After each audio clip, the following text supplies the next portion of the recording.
নমস্কার বন্ধুরা, তোমরা কেমন আছো? আশা করি সবাই ভালো আছো। আমিও খুব ভালো আছি। তো গত দুদিন আগে আমি তোমাদের আমার সবজি বাগানের একটি ভিডিও শেয়ার করেছিলাম। তো ভাবলাম আজকে আবারও তোমাদের সঙ্গে কিছু কথা বলি। গত রবিবার রাতে প্রচণ্ড শিলাবৃষ্টির পর আমার সবজি বাগানের কী অবস্থা হলো সেটা তোমাদের দেখিয়ে দিই। তো প্রথমে দেখে নেওয়া যাক।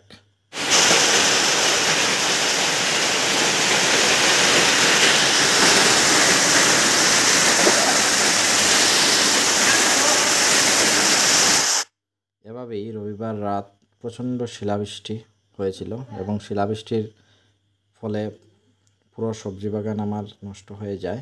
যখন শিলাবৃষ্টি থামে তখন আমি বাইরে বেরিয়ে এই ছবিগুলো তুলে রেখেছিলাম তোমাদের দেখার জন্য।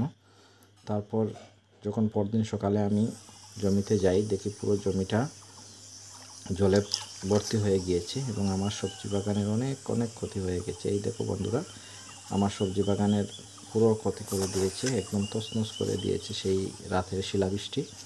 পুরো গাছগুলো মরে গিয়েছে, ফুল সব ঝরে গিয়েছে, ফসলের অনেক ক্ষতি হয়েছে। তোমাদের গতদিন দেখিয়েছিলাম কিভাবে আমার ফসল এসেছিল গাছে, কিন্তু এই দেখো একদম ফসলগুলো একদম টুকরো টুকরো করে ফেলেছে প্রচণ্ড শিলাবৃষ্টির কারণে, এবং সব লতগুলোও কেটে দিয়েছে সেই শিলাবৃষ্টি। প্রচণ্ড শিলাবৃষ্টি ছিল, যার দরুন গাছগুলো একদম মরে গেল। আমি ভাবতেই পারছি না এভাবে ক্ষতি হবে বলে। যাই হোক, এটা তো করার কিছু নেই, প্রকৃতির তাণ্ডব, আমাদের কিছু করার নেই, সব উপরওয়ালার হাতে। তবুও মনে কিছু দুঃখ হয়। তো সকালবেলা যখন এই ফসলগুলো তুলে আনি, অনেক সব নিচে পড়ে গিয়েছিল। আর এই যে আমার মরিচ গাছের অবস্থা পুরো নষ্ট করে দিয়েছে, ভেঙে দিয়েছে। এই যে বড় বড় ডালগুলো একদম পাথরে আঘাতে সব ভেঙে গেছে। সকালবেলা যখন আমি এটা দেখি অনেক খারাপ লাগছিল, কিন্তু করার তো কিছু নেই। কি করব, সেটা তো প্রকৃতির তাণ্ডব, আমাদের হাতে তো কিছু নেই। আমরা যেরকমভাবে প্রকৃতির উপর নির্যাতন চালাচ্ছি, প্রকৃতিও তার বদলা নিচ্ছে। এটা তো আর করার কিছু নেই। তারপরও ভাবলাম তোমাদের সাথে একটু শেয়ার করি। এই যে আমার যে করলা বাগান, সেই করলা বাগানের ভিডিও তোমাদের দেখেছিলাম, যেটা অনেক করলা ধরেছিল, কিন্তু সেই বাগানটিও পুরো তছনছ করে দিয়েছে সেই রাতের শিলাবৃষ্টি। এই যে লতগুলো সব মরে যাচ্ছে, লতাগুলো পাতাগুলো মরে যাচ্ছে। 2-1 দিনের মধ্যে পুরো বাগানটি হয়তো মরে যাবে, আর হয়তো ধরবে না। পুরো জমিতে জল হয়ে গেছে, এমনিতেই মরে যাবে।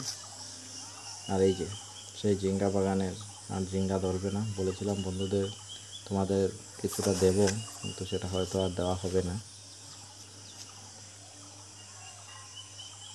খুব খারাপ লাগছে, কারণ সব ফুলগুলো চড়ে গেছে এবং সব গাছগুলো মরে যাচ্ছে। এই যে একদম তছনছ করে দিয়েছে প্রকৃতির সেই তাণ্ডব লীলায়। আমার বাগানটা পুরো ধ্বংস হয়ে গেছে। তো যাই হোক, সেটা তো করার কিছু নেই, শুধু তোমাদের সাথে শেয়ার করলাম। যেহেতু আগের 2 দিন আগে তোমাদের সাথে আমার সুন্দর সবজি বাগান দেখিয়েছিলাম, কিন্তু এভাবেই নষ্ট হয়ে গেল। স্বপ্নে কল্পনা করতে পারিনি যে এত বৃষ্টি দেবে, এত শিলা বৃষ্টি হবে। যাই হোক, হয়তো যদি কিছু বাঁচে তাহলে অবশ্যই তোমাদেরকে নেক্সট ভিডিওতে আবার আপলোড দিয়ে দেখাবো। তোমরা যদি আসো, অবশ্যই যদি সেখান থেকে দেওয়া যায় অবশ্যই দেব।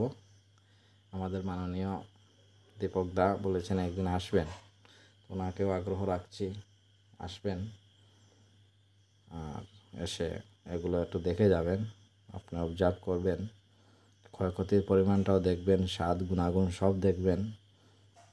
আর সেই ফিশারিতে চিতল মাছও আছে আপনার জন্য রাখা, আপনি যেদিন আসবেন সেটা তোলা হবে। তাহলে আজকে এ পর্যন্তই, ধন্যবাদ।